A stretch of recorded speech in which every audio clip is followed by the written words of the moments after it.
I, 21-year-old, live with my mom and stepdad. My stepdad has one daughter, Tia, in her 30s. Tia is married and has 9 kids with her husband. They also have over 7 cats. They live in a 4-bedroom house, but as you can imagine, it's still pretty cramped.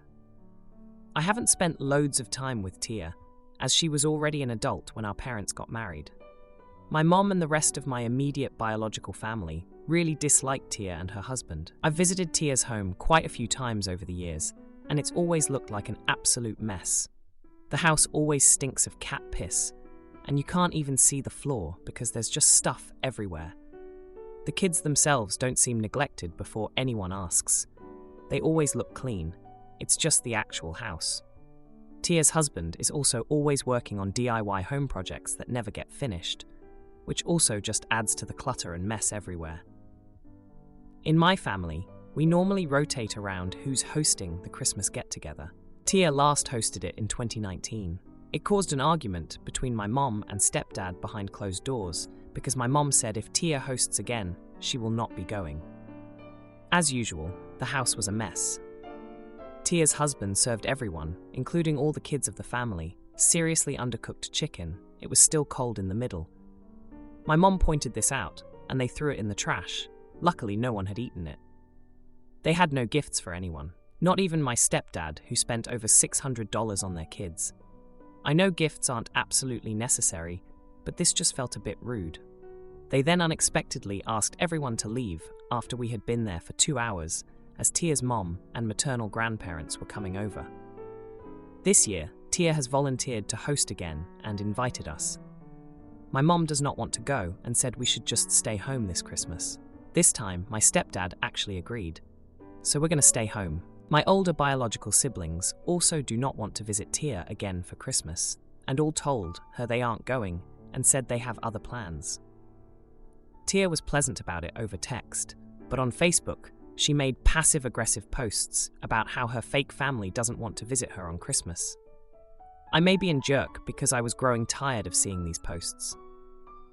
I ran into Tia last week at the store, and she mentioned it to me, saying that she's hurt by everyone not visiting.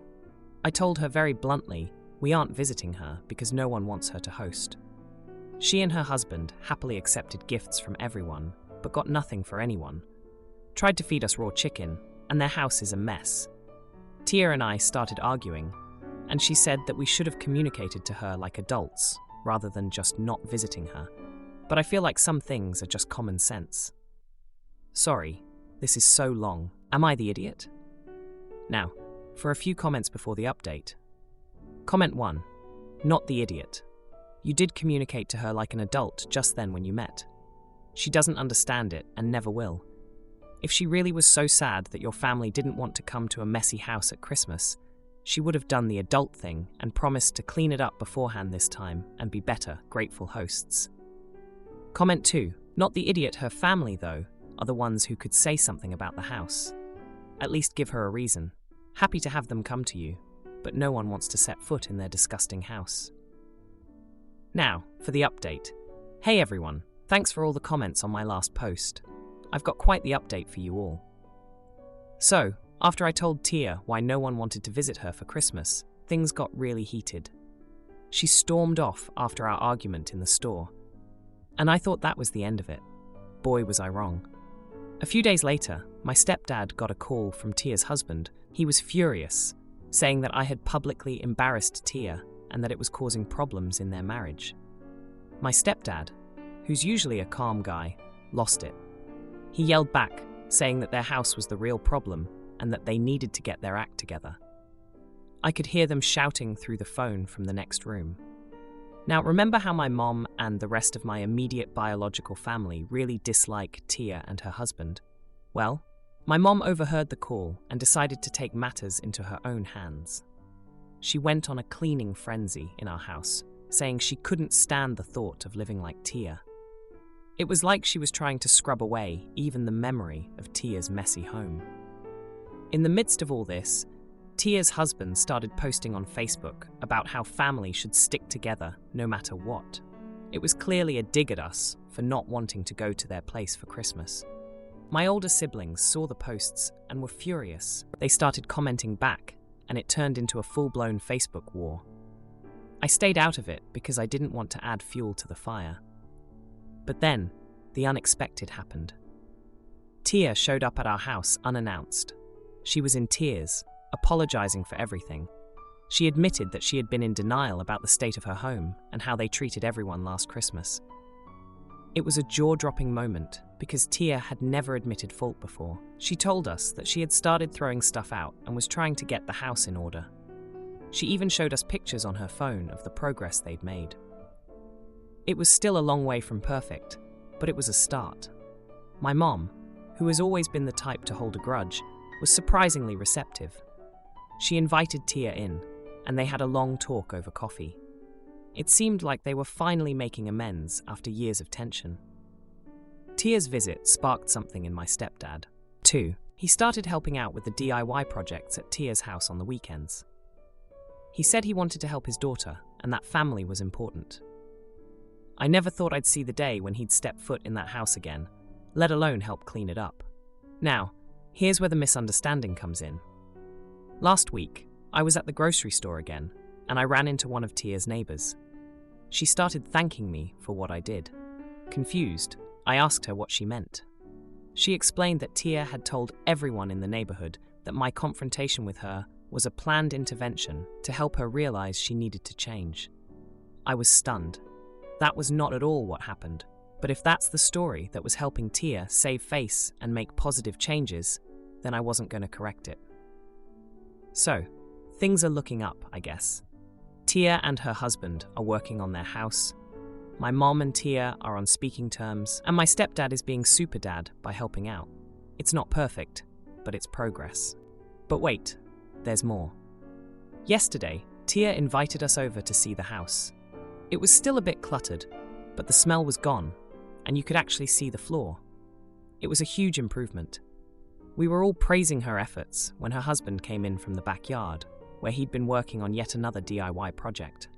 He was carrying what looked like a homemade cat tree, and as he tried to show it off, he tripped over one of the cats, and the whole thing came crashing down.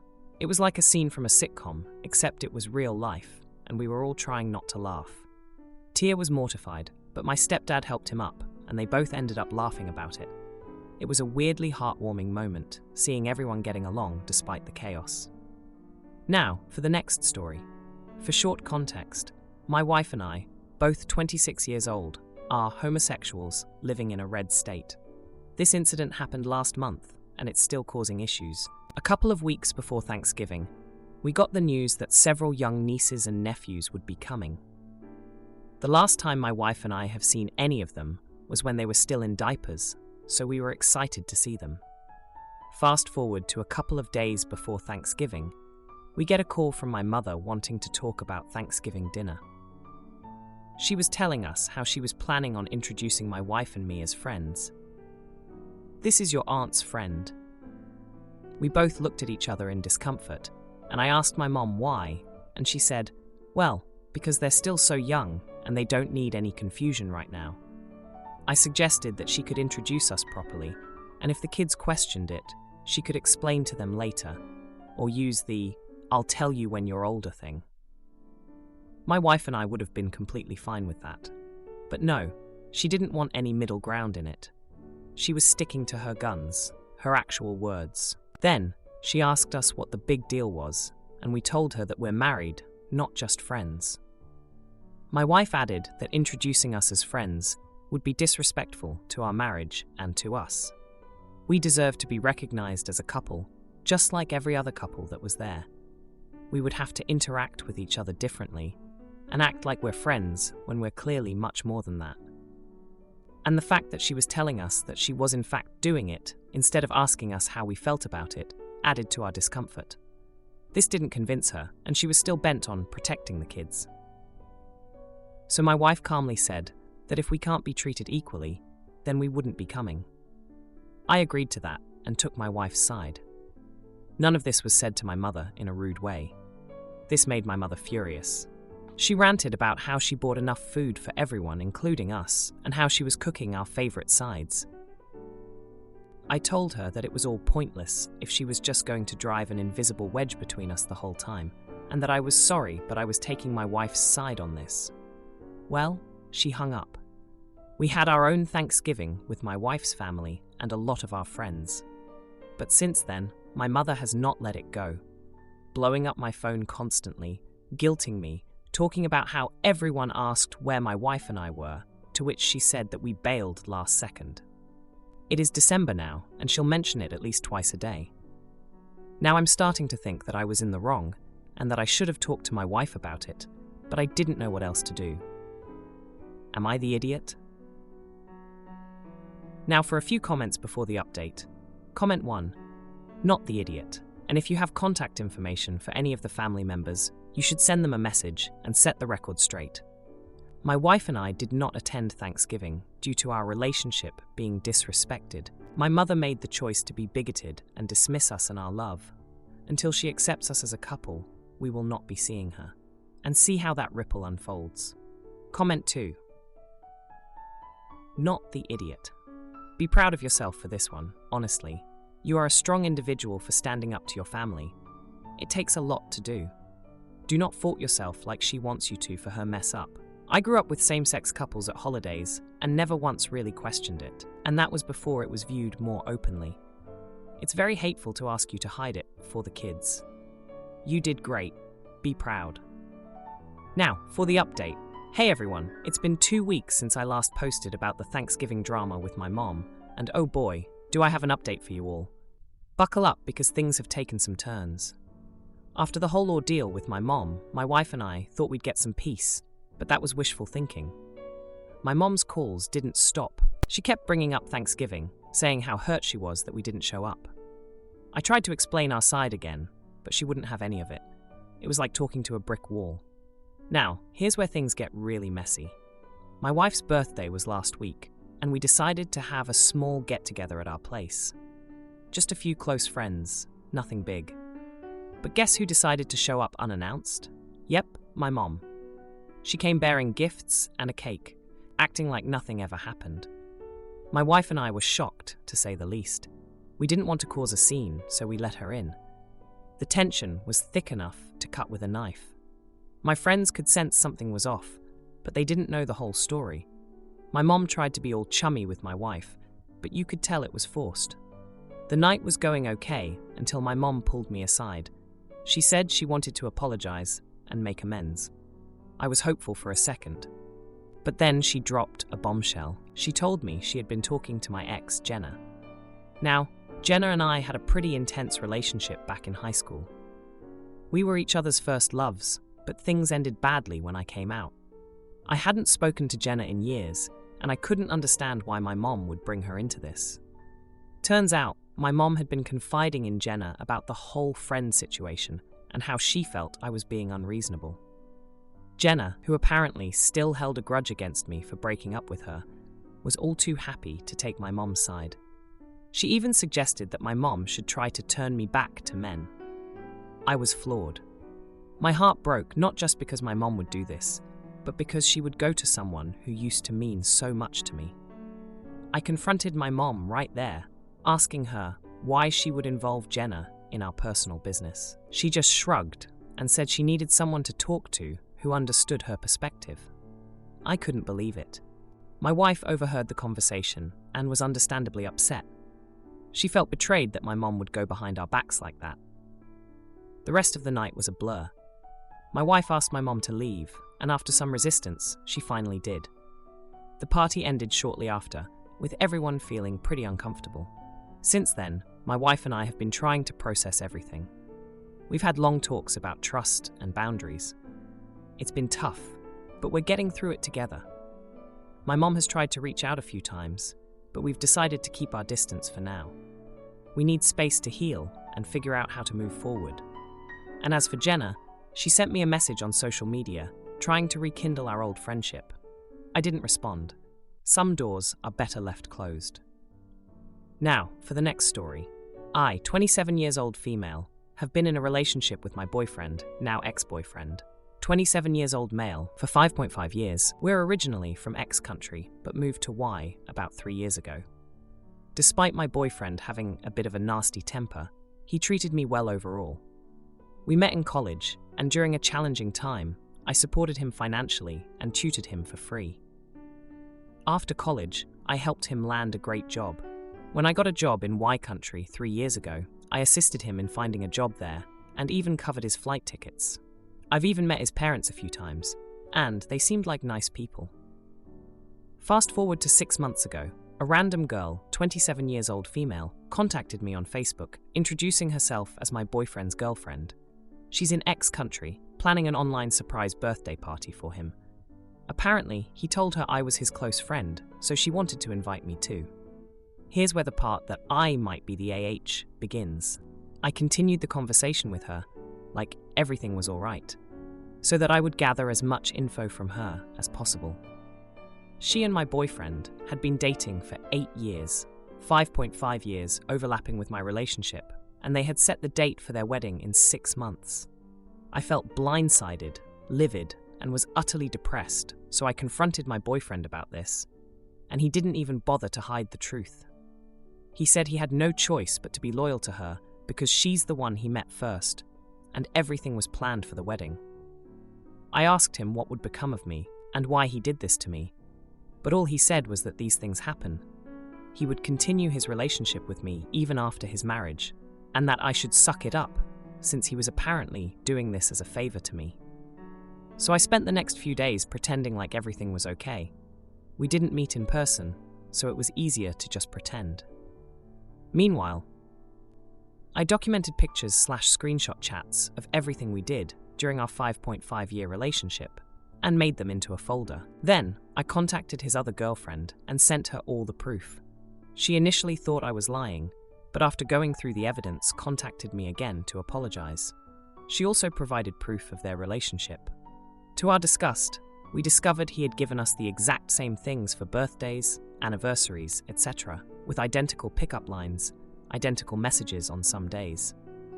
Prior to moving to Y country, there have even been days when he had spent the morning with her and the afternoon with me, and vice versa. Anyway, she broke off the wedding, and my now ex-boyfriend is demanding that I reimburse him for all of the money he had spent on the wedding planning, approximately $6,000, because I ruined both his wedding and life. I have refused to pay him and also cut off all contact with him, but he reaches out using new numbers, sends messages demanding compensation. Update: the other girlfriend sent everything showing proof of both my relationship and hers to his family. Now his mum wants to speak to me. I'm not sure if I should or not. I feel like they are blaming everything on me. To give you a bit of a context, we are from a strict South Asian country. Now, for a few comments before the update. Comment 1. Not the idiot. It's not your fault that he is a cheater. I don't know what he was thinking about, having a wife and a side girlfriend, but if he told his future wife about you openly, he should have thought that you can communicate and connect the dots. Not the sharpest tool in the shed. He ruined his own life, but also hers and yours. Comment 2. Not the idiot. So he wants to be reimbursed for his wasted wedding planning, does he? Ha! I could say a few choice things about that, but that would end up getting me banned.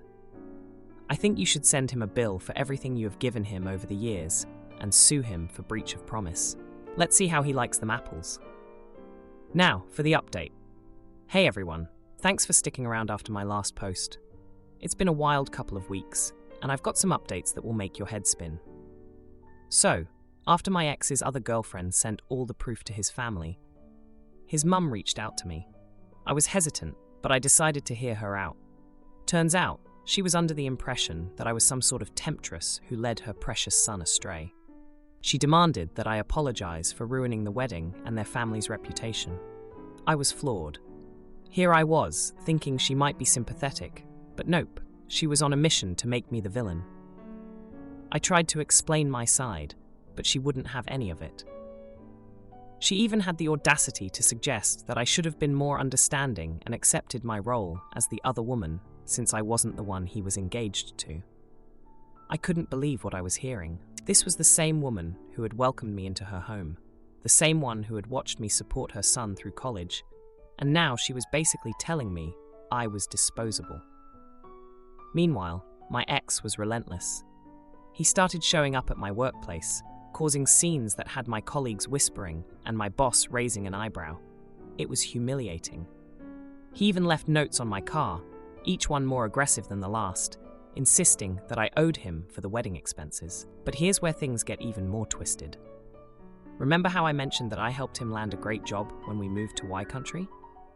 Well, it turns out he was using his position to embezzle funds. And guess who he tried to pin it on? Me. He told his employers that I had access to his work accounts and that I must have been the one stealing the money. The nerve of him. I was called in for questioning, and it was the most stressful experience of my life. I had to hire a lawyer to defend myself against these baseless accusations. It was a nightmare, but thankfully, the truth came out. Security footage and computer logs proved that I had nothing to do with his shady dealings. My ex was fired on the spot, and now he's facing legal charges. But wait, there's more. Remember the other girlfriend? She reached out to me again, this time to apologize for not believing me sooner. She told me that after she broke off the wedding, she found out she was pregnant. My ex had promised to stand by her, but once the money troubles started, he bailed. She was left alone, pregnant and heartbroken. As for me, I've been trying to pick up the pieces of my life. I've been going to therapy to deal with the betrayal and the public humiliation. It's been tough, but I'm slowly getting there. My friends have been my rock, reminding me that I did nothing wrong and that I deserve so much better. And in a strange twist of fate, karma seemed to have a subtle way of righting all wrongs. Just yesterday, I received a letter from my ex's former company. In light of the recent events, and as a gesture of goodwill, they offered me a job. It's a better position than the one my ex had, with a higher salary and more responsibilities. I accepted the offer, and I start next week. If you like this video, you'll probably like these too. Also, while you're here, please consider subscribing. It's your support that keeps this channel alive and allows me to make better and longer videos. Have a great day.